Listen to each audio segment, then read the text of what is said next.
y me llega una mamita con su recién nacido, y cómo valoro este signo de alarma, ¿no? ¿Me preocupo, no me preocupo? ¿Saco exámenes, no saco exámenes? ¿Qué pienso que podría ser? La segunda clase es uno de los temas más importantes dentro de la neonatología, que es el síndrome de distrés respiratorio, por no decirlo el más importante. ¿Por qué? Porque abarca mucho lo que es el porcentaje de hospitalización en neonatología. Le sigue pues asfixia perinatal, que es la tercera clase, que es la clase con más mortalidad que puede ocasionar en el recién nacido. Entonces, las tres clases son importantes de saberlo, no solamente como teoría para mi examen, porque quiero sacar buena nota, ganarle del costado, no, sino porque es importante valorarlo para cuando ustedes se desempeñen solos en su SERUM, o cuando quieren hacer consultorio, quizás están en una clínica haciendo guardias de medicina general y te llega un recién nacido y ese día no hubo pediatra. Entonces, esos puntos son importantes, ¿no? Si quieres dedicar más adelante a pediatría y a neonatología, ya tienes muchos conocimientos pues desde el inicio, ¿no? Entonces, empezamos con signos de alarma. Existe una norma técnica a nivel del Ministerio de Salud en el cual, norma técnica no, una guía que me dice que es la atención del recién nacido con complicaciones, en el cual me valora muchos signos y estos signos pueden conllevarme una patología en específico. ¿Qué signos de alarma tengo que tomar en cuenta? Para eso yo tengo que saber qué es lo normal. La frecuencia cardíaca de un recién nacido, ¿de cuánto era? 140, 160. 120 a 160. ¿Qué pasa si estoy con 110? Bradicardia. No. Tengo que valorar si ese recién nacido está dormido o despierto. Si está dormido, lo despierto o vuelvo después para medirle la frecuencia cardíaca. Porque cuando un recién nacido está durmiendo, puede bajar esa frecuencia cardíaca, ¿ya? Entonces, 110 a 120 lo trato de estimular, lo despierto, le doy de lactar. Si bajo... Disculpe, doctora, ¿más o menos hasta cuánto puede bajar los latidos de un bebé cuando está durmiendo? ¿Cuánto es lo normal? A eso voy a llegar. Perdón. Entonces, 120 a 160 es normal. De 110 a 120, yo tengo que pensar que el recién nacido está durmiendo y lo estimulo. Pero ¿qué pasa si yo llego la frecuencia de 100 a 110? Ojo, ahí ya, así el recién nacido esté dormido, tengo que valorar algún tipo de causa específica, como sepsis, como arritmias, ¿ya? Entonces, de 100 a 110, ojo, ya estamos con bradicardia sostenida. Menos de 100, incluso en lo que es el RCP, iniciamos las maniobras de RCP cuando recién nace mi recién nacido, ¿ya? ¿Me entendieron? Sí, ¿cierto? Entonces, lo normal va de 120 a 160. Paro la oreja de 110 a 120. Menos de 110 ya estoy con una bradicardia que tengo que buscar la causa, ¿ya? La frecuencia cardíaca más de 160, taquicardia. Menos de 120, con 110, bradicardia, ¿ya? Ahora, la respiración, la frecuencia respiratoria normal, ¿de cuánto a cuánto va? De 40 a 60. Pero ojo, hay que tomar en cuenta que mi periodo de adaptación dentro de las primeras 4 horas, mi recién nacido podía estar con taquipnia. Pero esta taquipnia no tiene que estar asociada, es decir, en aumento. Puede ser que me nazca con 65. Pero a la hora, o a las 2 o a las 4 horas, esta frecuencia tiene que ir en disminución. No puede ser que, por ejemplo, nace con 65 y a las 2 horas está con 70 y a las 4 horas está con 75. Eso no es periodo de adaptación. El periodo de adaptación es disminución. Si bien está con taquipnia, sí, pero tiene que ir con la tendencia a la disminución. Apnea. Cese de la respiración más de 20 segundos. Dificultad respiratoria, algún signo que me genere dificultad, como por ejemplo la taquimia, el tiraje subcostal o los criterios que vamos a encontrar en el Silva. Temperatura, distermia, fiebre o hipotermia. Fiebre igual, ¿no? Mayor que 38. Hipotermia menor de 36. Alimentación, vómitos. Ojo, aquí valoramos el vómito, si es vómito o es reflujo, ¿ya? Los bebitos suelen botar como lo que se conoce coloquialmente como el cortadito, ¿ya? Que es la leche. Ese es su reflujo. Pero ahora, muy distinto es que viene con arcada, ¿cierto? Y vomita. Eso hay que descartar, que no sea infeccioso o que no sea estenosis hipertrófica de píloro, por ejemplo. Distensión abdominal con S, ¿cómo lo valoro? Cuando nace yo tengo un perímetro abdominal, generalmente va a 29, 30, pero al día siguiente veo el abdomen está muy distendido. ¿Qué hago? Le mido el perímetro abdominal y lo comparo con el del nacimiento, ¿ya? Si este perímetro abdominal está de más de 1, más de 1.5 un día a otro, hay que valorar que no haya algún tipo de, por ejemplo, tapón de meconio, es decir, que no haya hecho su meconio, o algún grado obstructivo, ¿no? O una enfermedad que se llama enterocolitis necrotizante. Hay que buscar algún otro signo para valorar qué patología estoy valorando. Succión pobre, paciente que está lactando y deja de succionar, o que su succión no es tan eficaz. Si no es muy eficaz, entonces yo tengo que descartar proceso infeccioso o glucosas bajas. Actividad motora, irritable, llora mucho. Todos los bebitos lloran, ¿no? Pero de repente nosotros ya le sacamos el chanchito, ya le hemos abrigado bien, ya les hemos dado de lactar, le hemos cambiado el pañal, pero sigue irritable. Hay que descartar que no tenga algún tipo de dolor o algún proceso infeccioso arriba, neurológico, como meningitis, pero siempre está asociado a otros signos y síntomas. Movimientos anormales.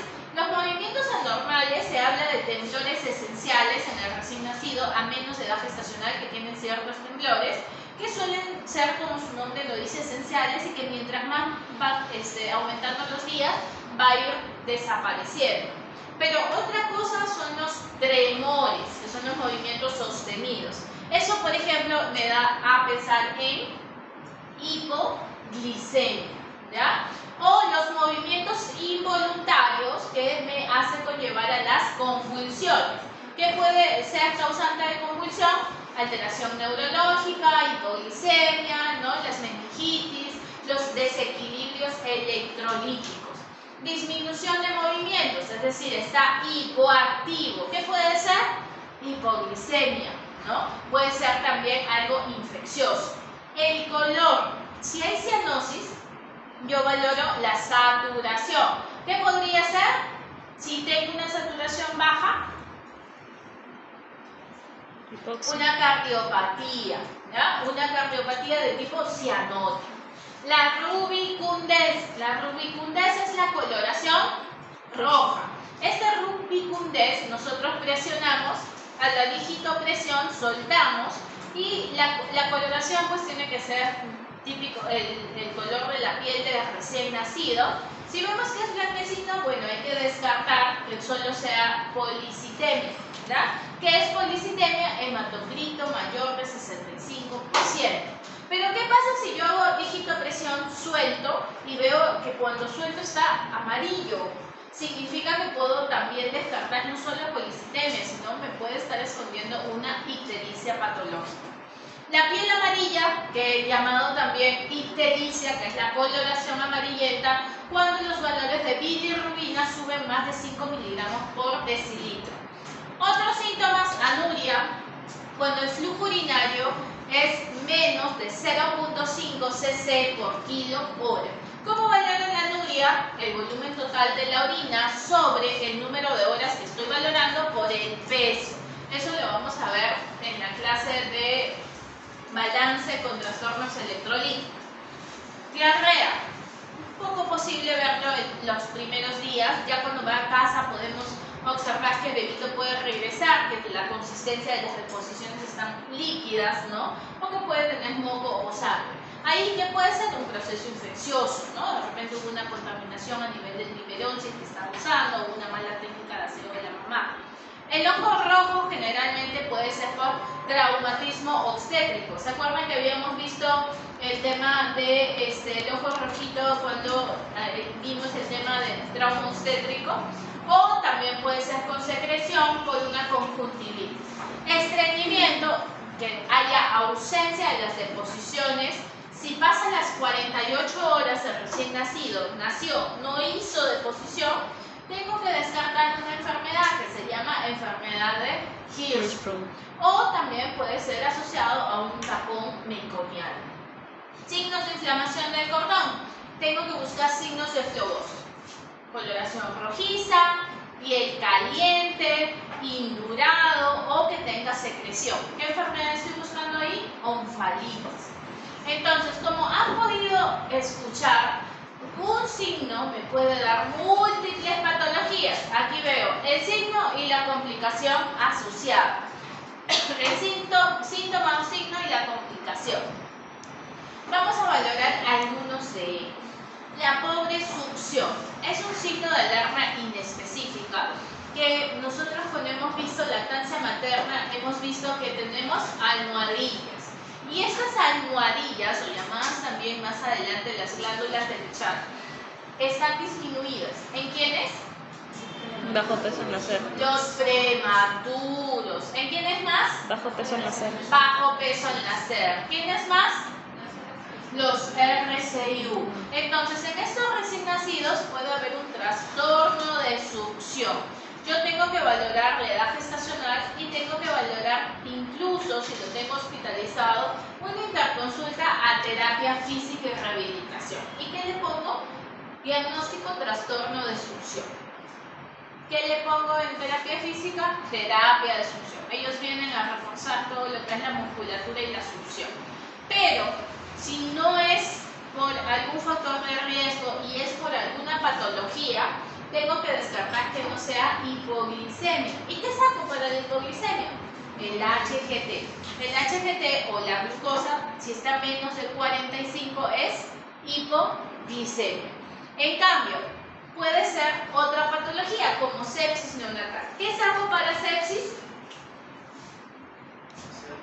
Hemograma y PCR. Entonces, el manejo va a depender si estoy frente a una hipoglicemia, si estoy frente a un prematuro, si estoy frente a una sepsis neonatal. Pero hay que recordar que este reflejo empieza a las 32 semanas de feto y no se desarrolla hasta las 36 semanas. Eso quiere decir que en un prematuro puede ser común encontrar que tenga pobre succión. El tratamiento, terapia de succión. Dificultad respiratoria. En la dificultad respiratoria yo tengo que valorar mi famoso test de Silberman. En el test de Silberman yo tengo que, más allá de memorizarlo, tengo que buscar la forma de cómo aprenderlo, ¿ya? Y vamos a aprender aquí 2 y aquí 3. Empiezo con la nariz, aleteo nasal. Aleteo nasal. Sigo hacia la boca, quejido, ¿ya? Arriba tengo 2. Uno es aleteo. 2, quejido. Abajo tengo 3. Tiraje intercostal o subcostal, disociación tóraco-abdominal, acuérdense de la punta del triángulo, retracción sifoidea. Arriba, ¿cuántos tengo? 2. Abajo, 3. Empezamos, repite.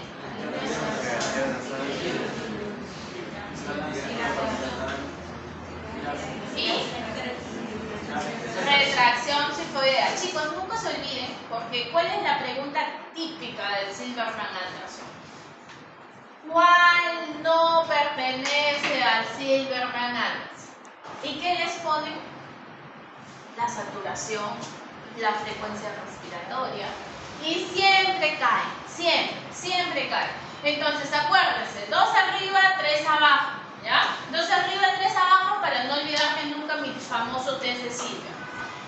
¿Cómo lo interpreto?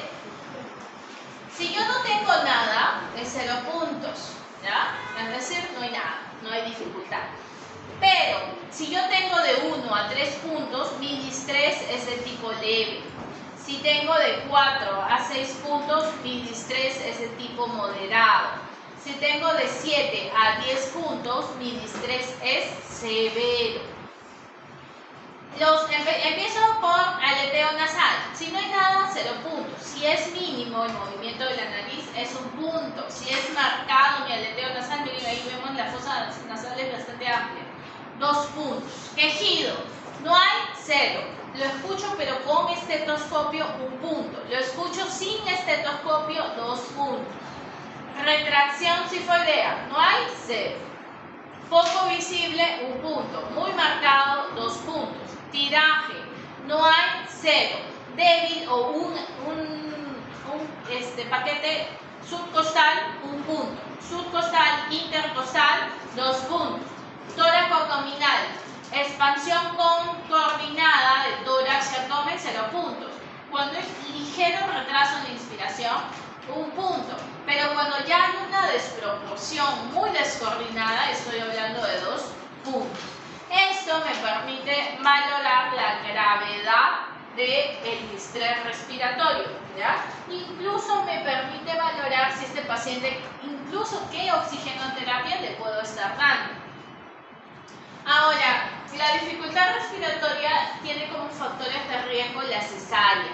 La cesárea es un factor de riesgo para taquimia transitoria del recién nacido.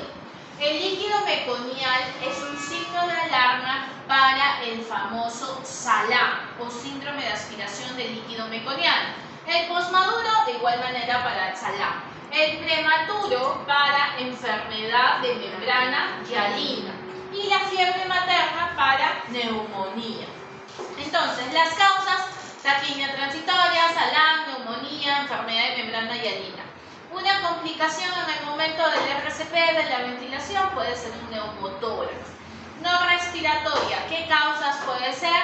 Policitemia, anemia, hipoglicemia o cardiopatía. También puede ser un tema de sepsis neonatal. El tratamiento va a depender del manejo que va a depender del diagnóstico que estén encontrando.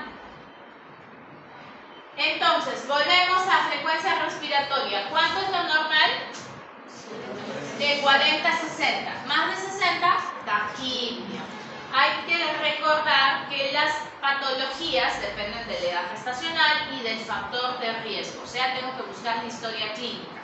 ¿Qué examen puedo sacar para valorar qué diagnóstico tengo? Una radiografía de tórax. En la radiografía de tórax yo puedo encontrar un patrón característico.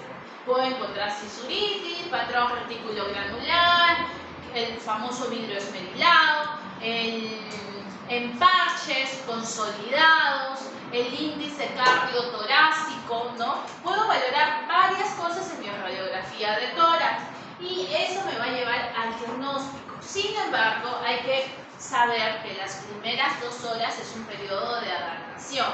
¿Qué quiere decir? Que el paciente puede tener un tipo de distrés, pero ojo, un distrés leve. No voy a estar con un distrés severo y voy a decir, es un periodo de adaptación. No, hay que valorar siempre cuánto tiene de distrés o de taquimia y la saturación sobre todo. Apnea. ¿Qué es la apnea? Es la ausencia o cese de la respiración. ¿En quiénes es más asociado? En los prematuros, ¿ya? Hay apnea de la prematuridad. ¿En qué otros ejemplos vemos? En procesos infecciosos como sepsis. Trastorno metabólico, obstrucción de la vía aérea, infección o hemorragias intraventriculares. El manejo va a depender de la patología que presente el paciente. Es la ausencia de esfuerzo respiratoria por más de 20 segundos acompañada de bradicardia. A menos edad gestacional, mayor riesgo de apnea. Los tipos de apnea puedo encontrar primaria o puedo encontrar secundaria a alguna patología. El tratamiento depende también de lo que me encuentre. En el caso de los prematuros, generalmente le damos las metilxantinas como la cafeína. En ictericia, ¿qué es ictericia? La coloración amarillenta de la piel. Generalmente cuando el valor de la bilirrubina está está más allá de 5 miligramos sobre decilitros, que se le llama hiperbilirrubinemia, cuando las bilirrubinas están mayor del umbral que necesita el recién nacido para la edad gestacional o para el tiempo de vida. Ahora, ¿en quiénes puedo yo ver que tienen ictericia? Mamá que haya incompatibilidad RH, incompatibilidad ABO, trauma obstétrico, fiebre materna. Incompatibilidad ABO, ¿y se acuerdan en quién más veíamos? Enocéfalo, hematoma, porque el cefalohematoma, ¿en dónde se localizaba? Superior. También puedo verlo en sepsis, ¿no? Y el manejo depende también de lo que le esté causando, porque en el caso de las ictericias va a requerir el tratamiento con fototerapia. El otro tratamiento es la exsanguino transfusión cuando los valores son mucho más altos, que lo vamos a ver en la clase de ictericia. Ahora, la ictericia puede ser fisiológica o puede ser patológica. ¿Cuándo es patológico? Cuando tiene ciertos criterios. En menos de 24 horas sí o sí es patológica, o si cumple ciertos criterios para ser patológica, generalmente con el valor de la bilirrubina. Ictericia fisiológica, que es bastante frecuente ver recién nacidos, pero no tiene que ser en las primeras 24 horas. Palidez.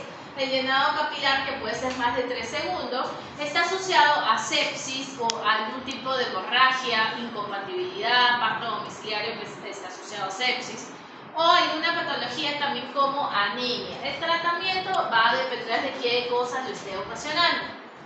Cianosis. El cianosis puede estar asociado a los nacidos por cesárea, leptopresente en salán, posmaduro, prematuro, uso de ventilador prolongado. Ojo, la patología hay que buscar, ¿no? Saturar y ver qué tipo de distrés respiratorio o cardiopatía estoy encontrando, y el manejo va a depender de la causa. Rubicutez. Hemos visto que mediante la digitopresión tengo que ver qué cosa encuentro, ¿no? Si está ictérico o simplemente el mismo color de su piel. ¿Qué busco? La famosa policitemia, ¿ya? ¿Qué es policitemia? Es el hematocrito más de 65%. Acá puede haber succión débil, hipotonía, incluso dificultad respiratoria. O puedo también descartar un diagnóstico diferencial como ictericia. Tratamiento depende mucho de la causa. Distermia, generalmente asociado a los cambios de temperatura, ya sea por fiebre o por hipotermia. Generalmente, ¿qué busco? El famoso sepsis neonatal, que es otra de las patologías muy frecuentes y muy importantes que tenemos que saber en neonatología. Las convulsiones puede estar asociado, por ejemplo, a un Apgar-Bajo, ¿no? Y este Apgar-Bajo me puede conllevar a una asfixia neonatal. Antecedentes, busco que no haya RPM, fiebre materna, parto domiciliario. ¿Qué patologías puede haber en un paciente con convulsión? Ojo, tengo que sacarle glucosa porque puede ser hipoglicemia. Hemograma PCR para ver un proceso infeccioso. Tengo que sacarle punción lumbar en caso de que esté sospechando de meningitis. Y también tengo que valorar los electrolitos, porque puede ser una hiponatremia o un trastorno electrolítico que me puede estar conllevando a las convulsiones. O puedo buscar como antecedente que no tenga una encefalopatía hipóxica isquémica, que lo vamos a ver con asfixia perinatal. Otras complicaciones, otras infecciones o hemorragia intraventricular que puede conllevar a llevarme al paciente con convulsiones. El manejo depende mucho de la causa. En el ombligo tengo que buscar también que no haya signos de inflamación, la coloración, que no esté caliente, que no esté con secreción, y el olor de la secreción. La onfalitis consiste en la infección del ombligo y los tejidos que lo rodean. Es una infección típica en el periodo neonatal en la primera semana de vida, que cursa con induración, eritema, mal olor y dolor de piel. Incluso puede tener exudado purulento y hay que buscar que no tenga fiebre. Vómitos o distensión abdominal. Los vómitos, como habíamos visto, hay que descartar que no sea el famoso corralito, llamado también reflujo.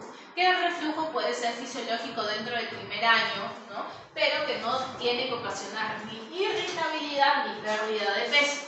Los vómitos son un signo inespecífico que puede conllevar a múltiples enfermedades, como por ejemplo un famoso reflujo gastroesofágico o enfermedad de reflujo gastroesofágico, que es el ERSH, sepsis u incluso una obstrucción intestinal, estenosis hipertrófica del píloro, entre otras causas. Entonces, esta es una introducción de todas las patologías prácticamente que vamos a ver en el área neonatal. Todos los signos van a ocasionar algún grado de enfermedad o puede ser algo incluso parte del mismo desarrollo del recién nacido. ¿Alguna duda con la primera clase?